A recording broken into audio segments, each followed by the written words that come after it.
आप सभी का स्वागत है आपके अपने YouTube channel math for you academy में। आज हम आपके लिए लेके आए हैं यहाँ पर कक्षा 9th का गणित विषय की वर्कशीट नंबर 35, तिथि 23 सितंबर 2020 जो आज है।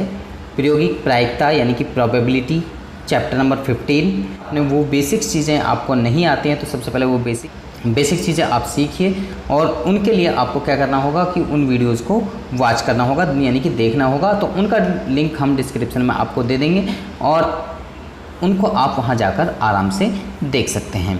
तो अब हम आपको यहाँ इस वर्कशीट के बारे में बताते हैं कि इस वर्कशीट के अंदर क्या लिखा हुआ है, आगे कैसे क्वेश्चन इसमें से और पूछे जाते हैं। अभी तक हमने पीछे जो बताया वो सिंपल क्वेश्चन थे, अब थोड़ा सा यहाँ पर लेवल थोड़ा सा अप करते जा रहे हैं। तो आप अच्छी तरीके से समझिए, पहले बेसिक चीज़ सीखिए, उसके बाद में आप जो थोड़ी सी टफ चीज़ है वो आप सीखिए। तो अब यहाँ पर पहला पॉइंट है आवश्यक पूर्व ज्ञान, यानी कि जो हम ऑलरेडी आपको बता चुके हैं, यानी कि प्रायोगिक प्रायिकता की समझ आपको होनी चाहिए, जो ऑलरेडी पिछली वीडियोस में बता चुके हैं। तो आगे यहाँ पर अगला पॉइंट है, बच्चे आप जानते हैं कि घटना ए के घटने की प्रायिकता यानी प्रायोगिक प्रायिकता के लिए हम सूत्र PE यानी कि P एम्पेरिकल या एक्सपेरिमेंटल, यहाँ पर इसको लिखा जाता है अभिप्रयोगों की संख्या जिसमें घटना घटी है अपॉन में अभिप्रयोगों की कुल संख्या। तो ये लिखा जाता है कि इसका प्रयोग करते हैं। तो ये वाला फॉर्मूला आपका हर जगह अप्लाई होता है प्रायोगिक प्रायिकता यानी कि प्रोबेबिलिटी जो चैप्टर है उसमें पूरे के पूरे में यही एक फार्मूला अप्लाई। पहला क्वेश्चन है हमारा, उदाहरण, एक कंपनी 2400 परिवार चुनकर एक घर की आय 70 वाहनों की संख्या के बीच संबंध स्थापित करने के लिए उनके सर्वेक्षण करती है। एक तीर्थ किए गए आंकड़े नीचे दिए गए सारणी में दर्शाए गए हैं। जो सारणी है इसमें दर्शाए गए हैं मासिक आय रुपए में, यानी कि 7000 से कम जो घर हैं, प्रति परिवार वाहनों की संख्या क्या क्या है। तो 7000 से कम ऐसे मासिक आय है जिनमें जीरो यानी कि परिवहनों की संख्या 0 है, जिनमें 1 है, जिनमें 2 है, जिनमें 3 है। तो यानी कि 7000 से जो कम कमाते हैं तो उनमें 0 व्हीकल यानी कि 10 में, और एक व्हीकल 160 परिवारों में एक व्हीकल है। इसके बाद में 2 व्हीकल हैं 25 घरों में ओनली, और 3 व्हीकल किसी भी परिवार में यानी कि नहीं है। इसके बाद में 7000 से 10,000 तक के लिए तो प्रति परिवार यानी कि कोई भी वाहन नहीं है, कोई भी वाहन यहाँ पर नहीं है, और एक वाहन 305 परिवारों में है, और 2 वाहन 27 परिवारों में हैं, और 3 वाहन सिर्फ केवल 2 परिवारों में हैं। तो इसी तरीके से 10,000 से 13,000 के बीच में 0 वाहन 1 परिवार में, 1 वाहन 535 परिवार में, 2 वाहन 29 परिवारों में, और 3 वाहन 1 परिवार में हैं, मतलब 3 वाहन 1 परिवार के अंदर हैं वहाँ पर। फिर 13,000 से जो 16,000 कमा रहे हैं उनके बीच में क्या है कि 0 वाहन यानी कि 2 परिवार ऐसे हैं जिनमें कोई भी परिवहन नहीं है, यानी कि कोई भी गाड़ी उनके पास में नहीं है। और इसके बाद में 469 ऐसे परिवार हैं जिनके पास 1 गाड़ी है, 59 ऐसे परिवार हैं जिनके पास 2 गाड़ी हैं, और 25 ऐसे परिवार हैं जिनके पास 3 गाड़ियाँ। इसी तरीके से 16,000 जो कमा रहे हैं, 16,000 या उससे अधिक कमा रहे हैं, उनके पास में एक परिवार ऐसा है जिनके पास में कोई व्हीकल नहीं है, 579 ऐसे परिवार हैं जिनके भी पास 1 व्हीकल है, और 82 परिवार ऐसे हैं जिनके पास 2 व्हीकल है, और 88 परिवार ऐसे हैं जिनके पास में 3 व्हीकल है।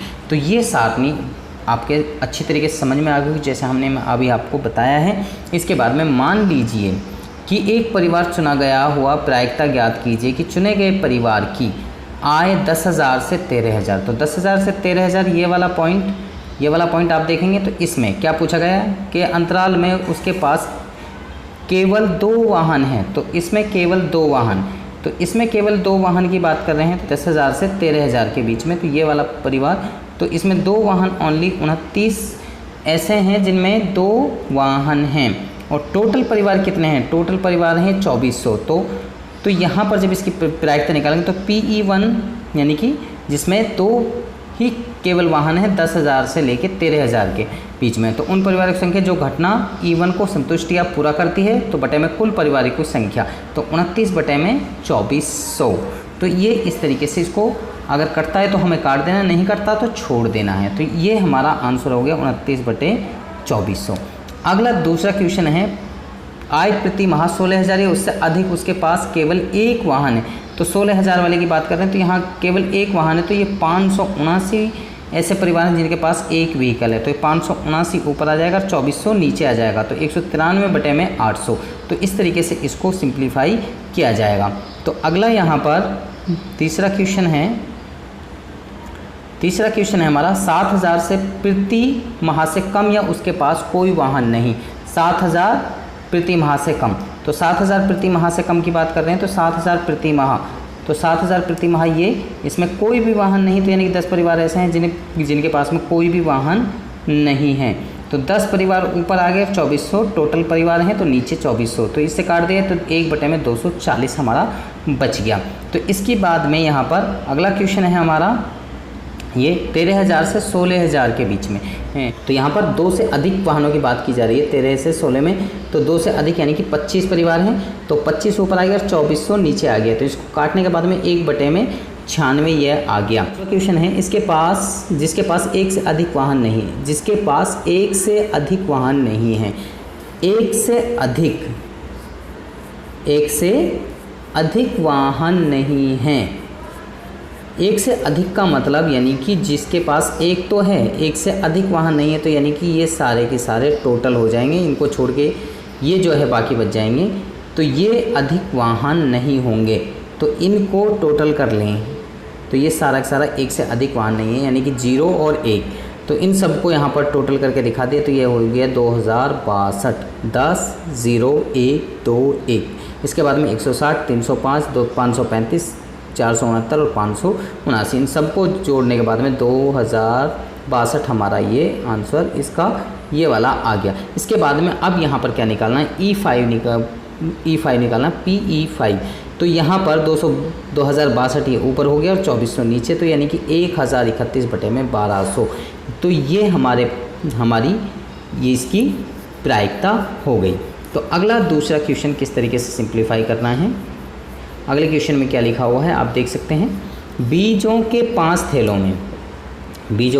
थैलों में एक थैले से 50 बीज निकालकर अंकुरित किए गए। 20 दिन बाद हर थैले से अंकुरित बीजों की संख्या नीचे तालिका में दी गई है, तो यानी यहाँ पर दी गई है। थैला नंबर 1 में 40 अंकुरित बीज, 2 में 48 अंकुरित बीज, 3 में 42, 4 में 39 और 5 में 41 अंकुरित बीज यानी कि अंकुरित हुए। तो उस थैले की प्रायिकता PE1 ज्ञात कीजिए जिनमें अंकुरित बीजों की संख्या कम से कम 40 हो, कम से कम 40 के लिए कहा है, तो यानी कि 40 में एक ये भी आ गया, एक ये भी आ गया और एक ये भी आ गया, तो कितने हुए, 4 थैले ऐसे हुए जिनमें कम से कम 40 बीज हैं, यानी कि 39 को छोड़कर, सिर्फ इसको छोड़कर बाकी में यानी कि 4 थैले ऐसे हैं जिनमें अंकुरित हुए हैं 40 से अधिक या 40, तो यानी कि 4 थैले तो ऊपर आ गए और टोटल थैले कितने हैं, ये 5, तो 5 नीचे आ गए, तो ये 4/5 इसकी प्रोबेबिलिटी हो गई। तो आगे यहाँ क्रियाकलाप में अपने आसपास रहने वाले परिवारों, रिश्तेदारों, जानकारों में जो लोग चश्मा पहनते हैं उनकी संख्या उनकी उम्र के साथ एक तालिका में लिखें। अब 25 साल से कम उम्र के चश्मा पहनने वाले लोगों की प्रायिकता ज्ञात कीजिए। तो ये क्वेश्चन आपको अपने हिसाब से करना है, अपने घर के आसपास के अपने लोगों रिश्तेदारों के बारे में जानना है और उनके बारे में देखना है कि उनकी एज कितनी है और उसके अनुसार कितने लोगों ने चश्मा पहना हुआ है और कितने ने चश्मा नहीं पहना हुआ। तो यहाँ पूछा गया लास्ट में 25 साल से कम उम्र के चश्मा पहनने वाले लोग आपकी जानकारी में कितने हैं और टोटल आपने जो काउंट किए तो वो कितने हैं, तो वो अपन में टोटल वाले नीचे आ जाएंगे और जो 25 साल से कम उम्र के जो होंगे उनके जिन्होंने चश्मा लगा हुआ है तो वो ऊपर आएगी उनकी संख्या। तो ये आप इजीली सॉल्व कर पाएंगे। तो यहाँ पर पहला क्वेश्चन, एक क्रिकेट मैच में एक बल्लेबाज ने 40 गेंदों पर 8 चौके लगाए, तो चौके नहीं लगने की घटना की प्रायिकता ज्ञात कीजिए। तो इस क्वेश्चन को मैं आगे आपको बताऊंगा अगले पेज पे थोड़ी सी देर में। तो पहला ये, इससे पहले हम यह बता देते हैं दूसरा। उदाहरण 2 की तालिका में थैले की प्रायिकता ज्ञात कीजिए जिनमें अंकुरित बीजों की संख्या 40 से अधिक हो। 40 से अधिक, तो मैंने अभी यहाँ पे बताया 40, तो कम से कम 40 हो यानी कि 40 से अधिक हो, 40 से अधिक, 40 से ज़्यादा हो। 40 से ज़्यादा तो यानी कि 40 से ज़्यादा ये भी हट जाएगा और ये भी हट जाएगा। इसके बाद में कौन कौन से बचे, 1 2 3, तो 3 बचे। तो यहाँ पर 3 में टोटल थैले कितने हैं 5, तो 3/5 इसकी प्रायिकता हो जाएगी।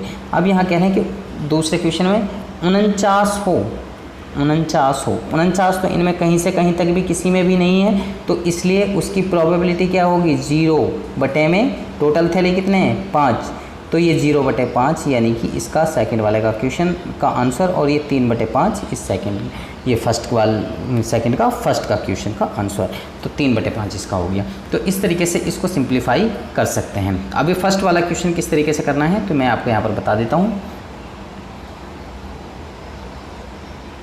यहाँ पर पहला क्वेश्चन यहाँ लिखा हुआ है, एक क्रिकेट मैच में एक बल्लेबाज ने 40 गेंदों पर 8 चौके लगाए। चौके नहीं लगाने की घटना की प्रायिकता हमें ज्ञात करनी है। तो कुल गेंद कितनी है 40 हैं, जितनी बार चौके लगाए 8 गेंद, जितनी बॉलों पर चौके नहीं लगाए तो 40 में से 8 बॉलों को हटा देंगे, यानी कि 8 पर चौके लगे तो कितने पर नहीं लगे 32 बॉल ऐसी हैं जिन पर चौके नहीं लगे।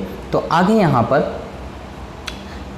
पर P जितनी बॉलों पर चौके नहीं लगाए गए, तो जितनी बॉलों पर चौके नहीं लगे वो ऊपर आएंगे और कुल गेंद नीचे आएंगी। तो 32 ऊपर आ गया और 40 नीचे आ गया। इनको काटा तो 8/10 हो गया, फिर 8/10 को भी हमने काटा तो 4/5 आ गया। तो 4/5 हमारा जो होगा ये हमारा आंसर, लास्ट फाइनल आंसर हमारा 4/5 हो गया। तो इस तरीके से ये प्रोबेबिलिटी हम इजीली निकाल सकते हैं। मुझे लगता है कि ये सवाल आपको समझ में आ चुके हैं। अगर आपको समझ में आ चुके हैं तो आप हमारी वीडियो को लाइक करें, शेयर करें, और अगर आपका कोई भी सवाल अभी तक रहता है तो आप कमेंट सेक्शन में हमें लिख सकते हैं। और आप अगर हमारे चैनल पर अभी तक नए हैं तो आप हमारे चैनल को सब्सक्राइब कीजिए और इसके साथ में बेल आइकन को जरूर प्रेस करें, ताकि आने वाली हर वर्कशीट की अपडेशन आपको साथ मिलती रहे। तो आप बच्चे हमारे साथ में बने रहे हमारी नेक्स्ट वीडियो तक, और आप बच्चों का इस वीडियो को देखने के लिए